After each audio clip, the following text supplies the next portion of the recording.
सोचिए, अगर आपको अपने ही शहर में सस्ते और कानूनी प्लॉट मिल जाएं, जहां सड़क, बिजली, पानी और हर जरूरी सुविधा पहले से मौजूद हो, तो क्या अवैध कॉलोनियों में पैसे लगाने का जोखिम कोई उठाएगा? हरियाणा सरकार अब इसी समस्या का बड़ा समाधान लेकर आई है, जो लाखों लोगों के लिए घर का सपना आसान बना सकता है। आप देख रहे हैं डेली पॉजिटिव न्यूज।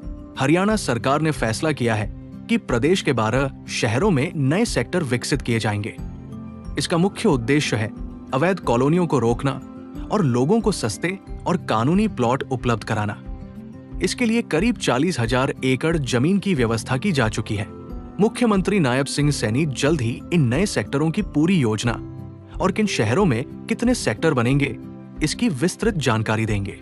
पहले चरण में जिन शहरों में नए सेक्टर विकसित किए जाएंगे, उनमें समालखा, नरवाना, हांसी, होडल, पिहोवा, लाडवा, घरौंडा, पिंजौर, कालका, शाहबाद, तावडू और लोहारू शामिल हैं। इन शहरों में चरणबद्ध तरीके से सेक्टर बनाए जाएंगे, जिससे स्थानीय लोगों को अपने ही क्षेत्र में प्लॉट मिल सके।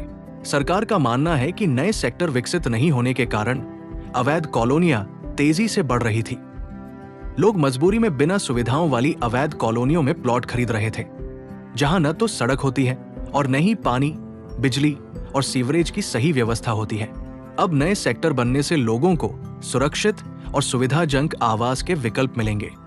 सरकार आर्थिक रूप से कमजोर वर्ग यानी ईडब्ल्यूएस श्रेणी के लोगों के लिए भी नए नियम बना रही है।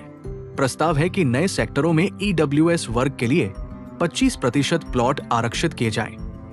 साथ ही ये भी सुझाव दिया गया है कि इन प्लॉटों का लाभ उसी क्षेत्र के स्थानीय लोगों को मिले, ताकि वास्तविक जरूरतमंद लोगों को फायदा हो सके। इसके अलावा ये भी योजना है कि ईडब्ल्यूएस श्रेणी के लोग अपने प्लॉट को आगे बेच न सकें, जिससे बड़े निवेशक गरीब लोगों से प्लॉट खरीदकर मुनाफा न कमा सके। सरकार की योजना सिर्फ 12 शहरों तक सीमित नहीं है। भविष्य में हरियाणा के 52 से ज्यादा शहरों में लगभग 500 नए सेक्टर विकसित किए जाएंगे। इसके लिए कुल 1.46 लाख एकड़ जमीन की जरूरत होगी। प्रदेश को 5 जोन में बांटकर यह विकास कार्य किया जाएगा, जिसमें गुरुग्राम, फरीदाबाद, पंचकुला, हिसार और रोहतक प्रमुख जोन होंगे। इस योजना का सबसे बड़ा फायदा यह होगा कि लोगों को सस्ते और कानूनी प्लॉट मिलेंगे, अवैध कॉलोनियों पर रोक लगेगी और शहरों का व्यवस्थित और आधुनिक तरीके से विकास होगा। इससे न केवल लोगों का घर का सपना पूरा होगा, बल्कि प्रदेश में रियल एस्टेट सेक्टर भी मजबूत होगा और शहरों की तस्वीर पूरी तरह बदल जाएगी।